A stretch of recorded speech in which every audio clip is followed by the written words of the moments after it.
Hey guys, hey, it's Kelly Kaloran Ben Simone with Hey Guys, Hey, and I am here with my great friend, Claire Jones, and you are gonna learn everything to know about Claire Jones. Claire, do you want to just say hi? Hi guys, hi, it's Claire Jones. Hi. Thank you so much for having me. This is so much fun to catch up and do the my version of TED Talk, but Total me. version of Claire TED Jones. Talk. Exactly. TED Talk here. It's gonna, instead of being 15 minutes, we're gonna be 25 minutes. I love it. So happy Monday. Happy Monday. Happy fall back. How do you feel about your fall back? I love it. I feel like this is like my harvesting season. I love the change, like the last couple months of the year is for me, notoriously, is grind time. Right. Refocusing, and Yeah. I feel like a lot of things in my life right now are transitioning, which is a great thing because I'm just enjoying the shift. It's the seasons and it's a beautiful time in New York. We're going to get to the questions. You guys have 9 questions for Claire, but you have such a great outlook. And I actually took a class with Claire, a SoulCycle class here in New York City in Tribeca on the roof deck, which is outside. You guys, unbelievably, So beautiful. so gorgeous and just so open and beautiful, and just the views, and it's just really spectacular. And I was literally trying to hide in the back, and I had a friend that was hiding in the back as well, and she just happened to be your best friend from high school. And so the two of us were commiserating, and she's like, how do you do this? I'm like, well, I've done it for a long time, but I'm not quite sure. This is my first time with Claire. My daughter says she's great.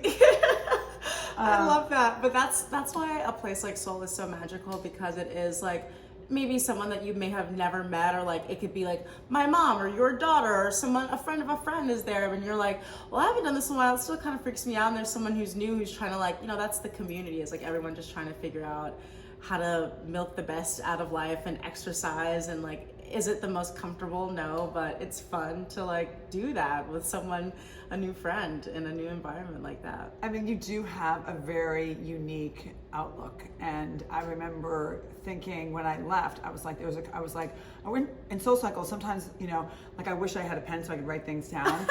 But you had a lot of things that I was like, oh my God, that's so great. I love that. I love that. I love that. And right after, I was just I have to post you on my Instagram story, So just because sweet. I was really inspired by you and taken by you. And I just, the whole idea of your best friend being there with you, and you trying to include her in your Absolutely. new life. I mean, it's just it was really very, the whole thing just really struck a chord with me, and I just was really impressed by you. I love that. Well, for me, with my friends, my family, people I love, wellness is so close to my heart, and that's the greatest gift I can give to my friends and family, is inviting them into this space, because it has done so much for me and my lifestyle, and just exposing my friends to it is the best way to get them to hang out with me. I love that. I love that. Riding bikes and Together. exercising. It's the way. It's also sometimes it's this might be the only time I see you this week, knowing that I can just get you in the room together for 45 minutes, and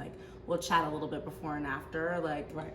and we get to exercise together and get our release together, clear our minds together, refocus together. I actually love that too, because I do see a lot of friend groups coming to SoulCycle together, and I find that I always find that to be so incredibly charming, that they're exercising together, and it's not okay, let's go over to a bougie brunch. Maybe Right. they've gone before, or they're going after, or whatever. But I mean, just really committing themselves to wellness before they're going to do whatever they're going to do is very cool. Very cool. That. Let's As well. jump right in. I told you guys there are going to be 9 questions, so we are going to have 9. We're going to start with number 1. All right, I'm ready. So let's talk about your upbringing and how it shaped really who you are. My upbringing was very special. I've been in entertainment for a very long time. Since I was probably 3 years old, I started dancing at a small Black-owned ballet company. I moved to New York. I studied dance here, and I thought I was going to be a prima. That's what I wanted for myself. I studied at Ailey for 2 years, and then I was kind of I actually can sing. I realized I could sing. My mother got me into musical theater. I was this after school program, and I just fell in love with it. I met my best friend through it, and my mom really kind of I'm always so thankful for the way that she brought me up, because she really, you know, gave me a fair shot at my dreams and my career, really, to this day. Like, I owe a lot to that, because there aren't many parents who would like let their kid homeschool their last few years of high school to go on tour in a girl group and really pursue their music career at such a young age. And she always has seen like my seriousness when it comes to my craft, and she really bet on me, and it instilled a huge amount of faith that I have in myself, and just like the courage to make jumps when it's time. When the universe gives us these signs, I think a lot of people don't have the same faith, and like, it's scary. Yeah. But my upbringing really, I mean, because I'm like, if your parent is saying like, okay, well, if this is what you say you're gonna do, then let's do it. Yeah, sick. Like, yeah. Completely unafraid. Like, that's how I've attacked every that. part of my career and my life, and it has a lot to do with like her. I have to meet your mom. Faith. She's You have like to. me. She's you like have me. to. You have to. Brenda Jones is a legend. She's an absolute legend. I but love that. I owe a lot of how my career has even come into fruition now, based on just her being like, just jump. You'll never know. Like, the worst thing for me is like, I would rather jump and just see what's on the other side, rather than like stay comfortable for too long and like wonder like what would have happened if I like hadn't taken the chance. And that came from, you know, growing up under her. It's really important to, you know, instill the value of confidence in your kids, and just leap of faith is really important. A lot of kids won't take that. They won't take that risk. Well, it's not safe. Right. It's not safe. Right. There's no linear way to like there's no clear input and output in like this life. Right. Like, there is no fairness, there is no checks and balances. And for me, that is like, you know, it can be disappointing, but I'm not scared of that disappointment. Not really. Not I love anymore. that. No. I love that. So let's get to number 2. At what age did you discover? We talked about, you know, your mother helped you find your voice. Yes. No pun intended. But what age was that? So I started dancing when I was 3 years old, and I moved to New York City in about 6th grade is when I started my musical theater career. I started around 9. I was auditioning, and I met my best friend through Tada Youth Group. We were in like a youth theater together. Oh my gosh. And her dad created a girl group around us, and I was in this girl group from like 10 to 17. Oh my gosh, Yes. You had your own girl group. Yes. I love that. I was signed to Sony Red. There's definitely like some music videos and stuff out there, but that was like my first crack at like the music industry, and it was an amazing experience and helped me launch my own career. But I started taking my singing professionally at 9.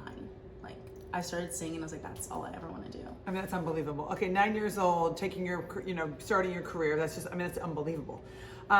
Let's get to 3. So you are a dancer. Tell us about your love affair with dance. Dance was like my first love with performing. I remember me and my cousins would like always hang out, and the end of the play date would always end with like a performance of some kind. Like, it was a full production. There were costume changes from my closet. Like, I loved the performance aspect, and dance was my first kind of outlet to do that. And I studied at Ailey for 2 years, and that's really, I mean, What was that like? That kind of discipline, especially at that age, it's humbling. It's humbling. At that time, I had just got signed with Sony Red in my girl group, so I had kind of had this like, you know, my career had like really picked up steam. Yeah. And at this time, I was like going to transition out of going to a, you know, regular high school in the city. I went to performing arts school, and I was getting ready to go on the road and travel and tour. And so the Ailey training was probably like the best discipline for what it's like to be responsible for yourself as an adult. You have to show up on time. You're showing up late, you're gonna get rained for it. You're showing up prepared. You have to have your, like, all the preparation. It was so disciplined, but those skills of just like showing up when you don't want to, like, that's what adulting is. That's what it is when you're an artist and you're responsible for your own destiny. You have to show up even when you don't want to. And so I love that. those skills, they really, I mean, I owe a lot of like, that was like, just stay regimented, how to like really run yourself as a business came from. I love experience. that. I mean, that's just like how like I was raised with, you know, showing up, and just, you know, a lot of people are like, why are you just so carefree about taking these big decisions, and why don't you, you know, take things to heart when they don't work out? And I'm just like, and I, you know, it's just like, I'm like, I showed up. I showed up, I you know, put my best foot forward. If it's not what meant for me, it's not meant for me. Like, I don't take it with me. No, you can't. Right. And also, but like, you have to try, because if you don't try, you never, like you said before, you're never gonna be like, oh, I could have, would have, should have. Well, no, you exhaust every Well, you single didn't. option, Right. single option, wring the towel dry. Right. And then also, it's like, I'm also a firm believer. I'm like, there's no loss ever. There's no loss. Even if you don't get this opportunity, there's something that you needed from this like this job that you didn't get, or placement that you didn't book. There's something that you needed to gain to get to the next big thing, Like, that's how I just believe like life works. In any other way, I just won't entertain it. It's just not, it's not a valuable way of thinking. I love that. So just so you guys, we're in question 4 with Claire Jones, who is an incredible singer, dancer, and unbelievable soul cycle instructor here in New York City. When you decided that art was something that you wanted, when did you decide that art was something you wanted to pursue? I mean, we talked about dance at 9, but when were you just like, okay, this is really happening for me? I think by the time when I was in high school, I went to performing arts middle school and high school. I went to professional performing arts school here in New York City. Very proud of that. Amazing. And I think at that time, so many of my friends were working. They were booking their Broadway gigs, they were making their arrangements, or they were going to college. And for me, the traditional going to school, I really struggled in school. The last few years of high school, I was bullied, and ultimately that, on top of what my career was doing, I was able to kind of like tailor my own schooling experience with homeschooling, and I'm thankful for that. But I knew that, you know, for my mom and I had made an agreement, and she said, listen, if you don't have a deal by the time you graduate, by junior year, then you're going to college. That's it. She's smart. She's like, that's it. You need to, this is not the end all be all for your career. And it wasn't. But she's like, you have to have something in your back pocket. She knew that. And she had also, you know, invested so much and had taken so much risk up until this point. So I was like, you know what, fair. And so I just like was like game on. I hustled. By senior year, I had not signed a deal yet. And so she's like, you need to take your SATs. So I took my SATs. And like the end of my second semester, I had a deal, and I was like, okay, well, I'm gonna work then. Yay! And but so good for you for taking the SATs and really following through. I with mean, that. that's so good. That's real life, because there's the artist life, and then there's also, you know, Real making life. it in New York City and surviving. and I mean, surviving and paying also your rent. You know, and feeding also yourself. I don't want, and you know, my mom also knew I don't like to just survive. I'm trying to live. And she's like, you're not going to be able to live this fruitful life that you want to live and enjoy it at this age that you're at if you don't have the proper schools, you know, the proper skills to go and get that. So we did what we had to do, and I'm thankful for that. But it was definitely those last couple months of high school were so essential to really like make or break, like how serious, you know, it's hustle time. If this is what you want to do, you got to make it happen. And I haven't stopped doing that. I love that, and I definitely, again, I'm like, these are things that, you know, your life story kind of echoes mine in a similar way, because I started modeling when I was 15. Yeah. But I'm from the Midwest, and you know, like it was different. Like you moved here, and but that transition, even at that age, I'm sure was like crazy. Yeah. And then my parents were like, it's great that you're making all this money and you're modeling, and it's all, you know, that sounds really wonderful, but like you need a real life, right, and a you're real like, career. and also, you know, my mom had always said with dance, she's like, you know, your life as a dancer, even the most successful dancers dance for 10 years. And what's next? And that's always what she's instilled in me, and that's still how I am. It's like, okay, this is great, what's next? How's it get bigger from here? What's I love the that. next step? I love that, Claire Jones. So inspiring. I mean, I just can't believe you're here. I just love you so much. Thank you so much for having I just me. know It's I'm really fun. moved by you. I just really think you're incredible. Thank you. So while you're a diva in the making, Diva in the making, I am Diva that. I Divine. am She's that. like, yeah, I'm already with a No, capital don't D. become. We She's are. Right, she's We not lowercase, she's are. uppercase. You're now involved in the fashion realm. Yes. So how did you get involved in fashion and wellness, and how did you get involved in all of that? I think for me, like fashion and fitness and what we do, especially as SoulCycle instructors, it's all the same thing for me. Right. You show up to my SoulCycle class, I think anyone who's taking my class it's not just a workout. You can work out anywhere. Yeah. And I think we really consider ourselves like we're curating an experience, top to bottom, music, energy, messaging, all of that stuff. That's great. I love that. You are creating Absolutely. experience. Yes. And that's why it's beautiful that we have so many different instructors, because every single person's experience is going to be different. Totally different. And I take pride in that. It's something that is fun and creative about the job. And as an artist, that's what you do. As a singer, you also create an experience. It's about what you wear and what you sing, and wellness is the same as well. I think everyone has their own idea of what wellness is. Some people go to SoulCycle class, some people go to the spa, some people run for 26 miles. Everyone's version of that and how they do it is always done in such a artful way. And I think at SoulCycle, my career there has definitely been a beautiful stepping stone into just my own personal brand and having a platform to stand on my own. I'm super proud of that, and that platform has given me an opportunity to create a little something of my own to share, and so I'm just excited to do more of that. So I've, as everyone knows, because I told you at the beginning, I have attended one of the SoulCycle classes with Claire Jones in New York City in Tribeca. But let's go through. So you have a class. Mm-hmm. It's tomorrow. It's 10 o'clock in the morning. Okay. So how do you prepare for it? What's your thought process throughout the class? How do you, obviously there's an ebb and flow within energy. Absolutely. How do you, how do you use your skill set, which is so diverse and unique to you? How do you use that to make it a great class?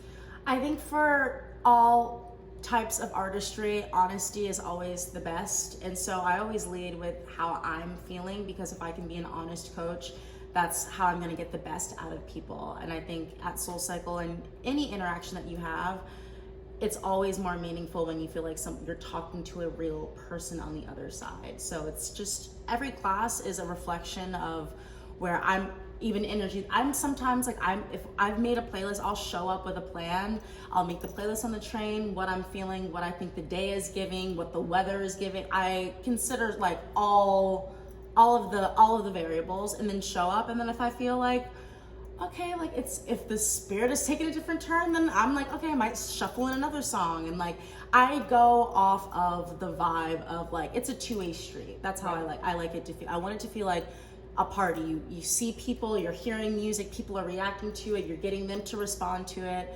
And I really just go for, there's nothing planned when I show up. I just say what I feel the room needs. I think we're all, if you're showing up to a class, you might only have 45 minutes. You need to clear your head. You need we need something to kind of shake ourselves up a little bit. And that's what it's been for me. So on days where I'm feeling stuck, I'm showing up, looking to move things around, playing some music that's gonna get us out of our skin. And that's important for us, especially people who are in New York City hustling, getting after their dreams. We need an opportunity to just let it hang out, and maybe it's not all okay, and it doesn't have to be okay by the 45 minutes, but we have our space for it to just be whatever it needs to be, even if it's not the plan. So just so you guys know, when you do hop on this bike in SoulCycle here in Tribeca and New York City with Claire Jones, you just start the class. There's no hey guys, great, you do talk about how you're feeling, but you're the bike, you're on the bike, the music starts, it's game That's on. what matters. That's what matters. Yeah. It's game. It's game. I'm it's 45 minutes. If you're showing up, making the time, then I'm gonna make it worth your while. That's what it's been for me. And I think that you're always, even for, I mean, people who are like new to SoulCycle, like, oh, well, I'm gonna hit you up when I'm ready, girl. I'm like, don't wait to be ready. Just show up. Just show up. I love show that. up, Yeah. get shaken up. You get to see, and that's how I attack my life. You just show up, you figure it out as you're on the road. We don't get 5 seconds to think about it later. We're working in real time, anyone who's after something big. So the class works the same way. And it's just interesting that you say that because, you know, I mean, I was a swimmer when I was younger and I was modeling when I was younger, but I always have been running and, you know, you have muscle memory as when you're athletic. And so I just always had some activity every single day. And there will be times when I'm just so run down, I'm exhausted, and I will take a SoulCycle class. I mean, I will come off of a plane and be like, okay, I'm gonna take a SoulCycle class. It's the best. Just because it just like, you know, it's like, you know, you talk about like there's 2 kinds of energy. There's kinetic and then there's frenetic, and the kinetic is like constantly in motion. Right. And so when when your body is in motion, it's going to continue to be in motion. Absolutely. And everything else is going to, I mean, the way that you see things, process information, whatever it is totally different from the people that are like, you know, they're like, oh my God, stop. You know, it's just like, you can tell that they're just not making, you know, executive decisions throughout their, you know, day, because their energy is just stuck. It has to be. I like to think about like what we're doing, like just whatever the feelings are. Let's not pretend like they're not there. If you're frustrated, be that, but keep moving. If you feel stuck, then that's fine. Acknowledge that, but what can we do to not be stuck? If you're feeling down, or if you're feeling like your energy is low, is stopping going to be the answer for that? What is on the other side of what you're feeling? And that's always been very important to me. It's just to, whatever it is, feel the feelings, be honest with them, and just move through them. I love that. What was it like opening the US Open? Oh my gosh. Huge career opening, huge like. Question 7, big one. Literally. US Open, let's hear about it. It was my first gig with my girl. This was like my first credit ever. I went to the concert. I went to Author Ash Kids Day the year before, and we were just like there watching as spectators, and just kind of like, well, you know, talking about what we would need to do to do all of this and what the next steps were. And I have like a huge, it's such a weird thing, but I really don't like going to like award shows or shows where I feel like I could have been there. Like it kind of like makes me like resentful like a little bit. I love that. And I remember just like, I love that. And I Good literally for you. just like remember being there and was just like really pissed like that we weren't performing, because like I knew that we could have. And so it was super vindicating to be like, okay, you said that, and then, you know, the next year you hustled, you did what you had to do, you proved yourself time and time again. And it was like all of these, you know, when you're an artist, sometimes it feels, or even in your industry, I'm sure, like it feels like just, you know, you give and give and give and pour so much, and then it's like a little crumb of like the universe being like, okay, it feels like it's nothing, but you know, these are signs that you're doing the right things. And that show was definitely one of those, because I said it. I was like, we can do this. Like, we should be doing this. And then the universe was like, yeah, you're right. You should. Oh my a year God. later. I love that. So tell me what's coming up in your career. I know that you have a new single out called Private Party. So exciting. So just give us a little sneak peek as to what's happening in the world of Georgia. Yes. So I have 2 singles out right now. I have Private Party and Take My Time that came out about 3 months ago. I relaunched my career in COVID, my music career in COVID. I had so much time to make songs, and so I'm gonna plan on releasing a small little project in the first month of the year. So I'm excited. Which is like literally in 45 days. Yes, 45 days. The project is done. I'm really excited. It's been, this is the first time I've ever pursued music on my own. 60 days. Yeah, 60 days. This is the first time I've ever made music on my own, and so this is like my expression of music, unattached to anyone else. I love it. Congratulations. Thank you. You should feel so proud. I am. I mean, this is the first time I've ever. Do you play your music when you're at Soul Cycle? Sometimes. why don't sometimes you? I just feel like sometimes a little skeeved out. Like I don't want to be shoving it down people's throats. I Why? know that Shove. I should. I definitely should be. Oh my God, Sometimes totally. I'll I would be play like it for loving stretch. it. I play it for stretch. Okay. But it's been really exciting. It's something of my own, and I'm proud to show more of it. It's been a very special experience. Well, the next time I'm in one of your classes, you have to be yes, like, Kelly, the song. I'm like this. I'll play it for stretch the next time you're in class. Okay, Yes, I would love that. Okay, the last question, you guys. Question number 9 here for Claire Jones, the incredible Soul Cycle instructor here in New York City. Tell me how the followers can find you on social. Okay, cool. So let's find me on Instagram. It's My Name is Claire Jones on Instagram, and My Name is Claire Jones on TikTok. And yeah, you can find me there. I have my link tree also in my bio on Instagram. So anything you need from Claire Jones, you can find it there at My Name is Claire Jones. I mean, I know this is going to be like so crazy to ask, but you want to like at the end, you know, now that we're closing up our the podcast, you want to like sing a little bit? Yeah, I'll sing Take My Time. Okay, let's give us. Actually, I'll sing Private Party because the chorus is like a little jingly. Okay. You know how I be when I take a shot at 3. All I wanna do is see you, babe. So I'm blowing up your phone, cause I need to get you alone. I'm throwing us a private party. I mean, are you for real? I just sang right into your face. Okay, here we go. That was incredible. I'm Kelly Clark Bensman with Hey Guys Hey. Thank you, Claire. Thank you. Jones. This was so much fun. Soul Cycle here in New York City. Singer, dancer, incredible woman. I can't wait for you to meet your mom. Yes, you have to. I you have to. can't wait to meet your mom. Yes, you have to. Thank You must. Thank you so much for today. Thank you. We love you. Yay. Mm. Thank you. Thank you. This is awesome.